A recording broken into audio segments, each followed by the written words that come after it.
Every year, the same questions pop up as we approach Christmas. These are valid questions, and it's no surprise that many people wonder about the true origins of this holiday. Was Jesus actually born on December 25th? Is there a biblical foundation for Christmas? But don't worry, I've got all the answers, and lots more.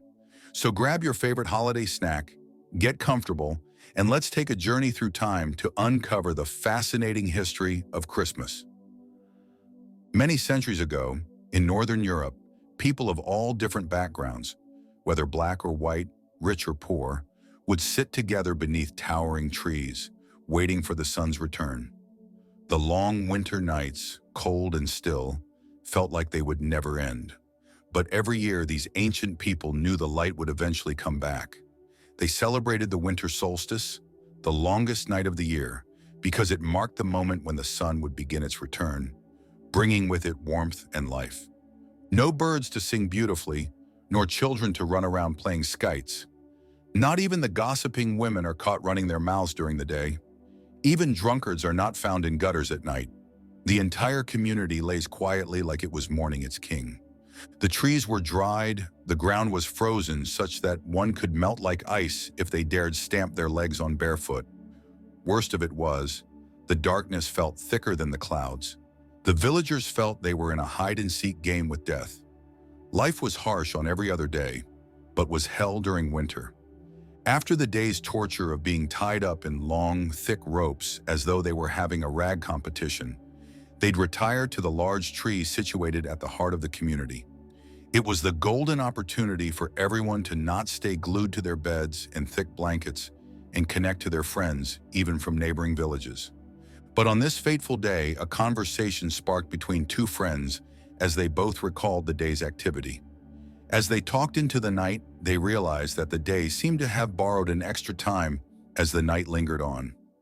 Oh, it dawned on them. It is December, where the nights were longest and the sun was beginning to wave its bright rays. The two friends rejoiced heartily and began to sing praises to their gods. Their voices traveled down the street, and soon enough little children picked the lines and everyone joined in the harmonious chorus. Everyone was happy and far too excited to keep quiet. While they sang on, the fathers and young men who had ventured into the forest were returning with large logs of wood. As they met the wide smile on the lips of their wives and children, they hurriedly lit the wood round a circle as everyone danced around the flames. Just when they thought their legs had grown tired of dancing, the farmers who tilled into the night rushed down to the glowing flames and threw a large portion of yam into the fire. They exclaimed, "Yule, the god of agriculture, has paid us a handsome visit." Everyone chorused in joyous unison. Slowly but admirably, the eldest man in the community, who is known for his enchanting laughter, got into the middle of the crowd cheerfully and suggested that this visitation simply spells out that it is Yuletide of the season, Yule's good time in a season, because even his son-in-law testified to this uncommon blessing from Yule the night before. A moment later, as if the wind whispered to one of the young farmers, he dashed into his hut and brought a keg of fermented wine and handed short wine glasses to the elders to drink to their full. On seeing this, another farmer rushed in and slaughtered a goat and threw it around for the longest arm to catch. Ah! The whole community bustled with noise, such that the remaining villagers who were tucked in their blankets and huts became alarmed as the noise increased cheerfully, without a town crier informing them. They ran to the large tree and joined in the festivity that has never happened.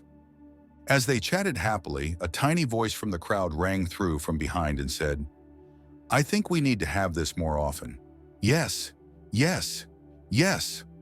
Everyone chorused, and they named the season Yule Good Times. And as they parted way into the dark, they bade themselves Yuletide of the season, instead of saying goodnight, and tiptoed back to the houses, slightly shivering. Several days later, the logs still burned, and the people kept dancing around it in so much merriment. It was the beginning of joy and great rejoicing, such that everyone looked forward to this time of the year that was once a threat. But several years down the line, people began to shy away from the large tree as a god, named Odin, was said to now fly across the night skies during the solstice, watching from above. He decided who would prosper and who would perish, and his terrifying presence kept many fearful hearts indoors, with their eyes glancing nervously through their dark windows. With each passing year, more and more people stayed away from the large tree during December, with no form of unity or occasion to keep them away from their shell. It was about this time of great fear that the marvelous story of Jesus' birth began to be welcomed within the Norse community. The story of his miraculous birth and painful death for humanity captured the hearts of so many, and they turned to the religion of the missionaries and became Christians. As a way of truly accepting Jesus Christ as their Lord and Savior, they turned down the idea of worshiping Yule or even attributing the yield of their farmlands to him. But with this change of heart, they also didn't have the liberty of joining in the Yule festivity, which begins every 21st of December, even though they desired the warmth from the flames. Centuries later, the Christians who had moved from Norse to Europe sought for a way to celebrate the birth of Jesus, but never got a date from the Bible. More also, they sought for an occasion aside Easter that would include non-Christians in festivity. They thought of many ways to get people of other cultures and races to come together in one ceremony, just like in the days of Yule. After much disagreement, one of those who was very rooted in the Yule festival suggested that December 25th should be declared as the day of Jesus' birth. It was recorded that shepherds took their cattle for grazing at the time when Jesus was born. So they declared it as Nativity Day, where instead of worshiping dreadful gods, they could celebrate the birth of Christ as the beginning of light over darkness. This idea was accepted wholeheartedly as the other leaders saw it as a means of telling the story of Jesus' birth and transforming those who were enslaved by the fear of Odin, the flying god. As Christianity continued to evolve and increase in popularity and profound uniqueness, the language of the people also changed. They wanted to include Christ in their names and events. So rather than just the exchange of food and gifts on Nativity Day, they decided to have a mass to celebrate the birth of Christ.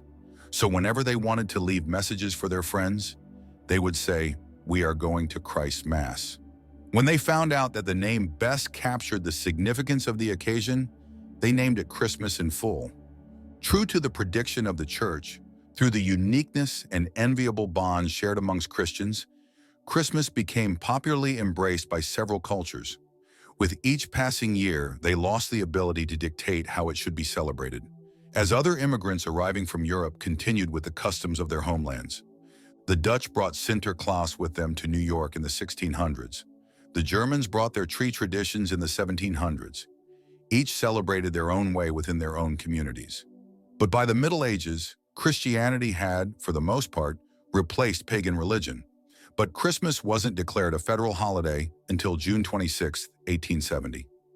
On Christmas, per-time believers attended church in the early hours of the day, then celebrated shamefully in a drunken, carnival-like atmosphere in the evenings. Each year, a beggar or student would be crowned the Lord of Misrule, and eager celebrants played the part of his subjects. The poor would go to the houses of the rich and demand their best food and drink.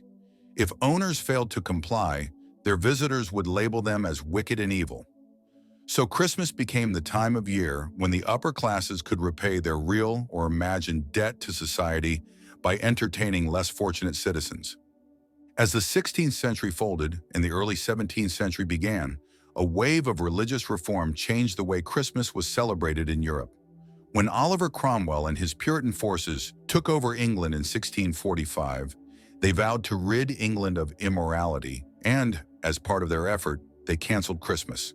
But the people were not pleased as they found Christmas as the only opportunity after the years-long work activity to visit older folks and relatives in other states. And as the hatred for Oliver Cromwell increased, Charles II was restored to the throne, and with him came the return of the popular holiday. However, this restoration did not stand the test of time, as the Pilgrims, English separatists that came to America in 1620, were even more orthodox in their purity beliefs than Cromwell. As a result, Christmas was not a holiday in early America. From 1659 to 1681, the celebration of Christmas was banned in Boston, an area in America. Anyone caught exhibiting the Christmas spirit was fined 5 shillings. Shortly after these rules were established, there was a civil war in America that ruled out English customs, including Christmas again. In the midst of this revolution sweeping over America, a period of class conflict and turmoil, where unemployment was high and gang rioting now became a norm. A man named Nicholas was born in a sunlit village by the sea, where the mountains kissed the clouds. Nicholas was no ordinary child. Even as a boy, he had a heart as big as the world itself. He was kind to everyone, children, strangers, even animals. But life soon turned him into an adult when his parents died and left him with great inheritance. But instead of blowing his inheritance to the wind, Nicholas turned into a great giver to the poor. As he grew, so did his reputation for kindness. One cold night, as the moon hung low over the hills, he heard whispers of sorrow in the village. A poor man, a father of 3 daughters, sat by his door, with his head buried in his palms. The man was desperate, too poor to provide dowries for his daughters to marry. Without help, their future seemed impossible. Nicholas, moved by their pain, devised a plan. In the dark of the night, while the village was asleep, he slipped through the streets with a small bag of gold. Quietly, he pushed it in through the poor man's window and disappeared into the shadows. The next morning, the father woke up to find the gold. Tears filled his eyes, for now, his eldest daughter's future was secure. But Nicholas didn't stop there. On 2 more nights, he repeated his secret act, ensuring all 3 daughters were saved. The man, filled with gratitude, tried to find out who his benefactor was. So one night he stayed awake, hiding near the window. When Nicholas appeared, carrying the last bag of gold, the man fell to his knees, thanking him. Nicholas simply smiled and said, "Thank God, not me," before he walked away once more. However, Nicholas's generosity didn't end there. As he grew older, he felt a calling, a whisper in his heart, to serve God. He became a priest and eventually the Bishop of Myra, a bustling port city. Dressed in humble robes, with a sparkle in his eye, Nicholas became a shepherd to his people, always ready to help those in need. Sailors would pray to him for safe voyages, and children would run to him with laughter, knowing he had a kind word or a small gift for them. He defended the innocent, gave to the poor, and stood up for justice no matter the cost. After many years of service, Nicholas passed away on December 6th, around 343 AD. But that wasn't the end of his story. Oh no, it was just the beginning. Stories of his kindness spread like wildfire, carried across the seas and through the centuries. In some places, people celebrated his feast day on December 6th, giving small gifts to children who were well-behaved in his honor. In others, he became the protector of sailors and the guardian of the poor. His reputation grew so large that he became known as Saint Nicholas, the patron saint of generosity and kindness. From saint to Santa. As centuries passed, the tales of Saint Nicholas transformed, and he moved from saint to Santa. In Europe, he became Sinterklaas, the bringer of gifts. When Dutch settlers brought his legend to America, he evolved into the jolly figure we now call Santa Claus. But at his heart, Santa still carries Nicholas's spirit, the joy of giving, the miracle of helping others without expecting anything in return. In the early 1800s, the American Christmas began to take shape again as Washington Irving told the story of St. Nicholas as a series of stories of a wealthy English landowner who invites his workers to have dinner with him. Irving liked the idea of people of all backgrounds and social status coming together for a festive holiday. So he told a tale about old Christmas traditions that had been lost but were restored by this wealthy landowner. Through Irving's story, the idea began to take hold in the hearts of the American public once again. In 1822, Clement Clark Moore wrote an account of a visit from St. Nicholas for his daughters. It's now famously known as The Night Before Christmas. In it, the modern idea of Santa Claus as a jolly man flying through the sky was also narrated. Later in 1881, the artist Thomas Nast was hired to draw a depiction of Santa for a Coca-Cola advertisement. He created a rotund Santa with a wife named Mrs. Claus, surrounded by worker elves. After this, the image of Santa as a cheerful, fat, white-bearded man in a red suit became part of American culture. The first official Christmas card was released in 1843 in England with the message, "A Merry Christmas and a Happy New Year to you." The idea of a mailed winter holiday greeting card gradually caught on in both Britain and the US, with the Kansas City-based Hall brothers, now Hallmark, creating a folded card sold with an envelope in 1915. And so, every December, As the nights grow long and the air turns crisp, we gather once more. The stars above remind us of those ancient fires, of the warmth we share in the coldest of times. Whether you light a candle, hang a stocking, or simply sip a cup of hot coffee, you're part of a story that stretches back through centuries. It's a story of light and hope, of giving and receiving, of finding joy even when the nights are long. And that, my dear listener, is the magic of Christmas, a story that keeps glowing year after year like a spark in the dark. Thank you for watching. We are sure you sat at the edge of your seat as we uncovered the memories from centuries past. But don't just watch. Take action. Subscribe now for more powerful content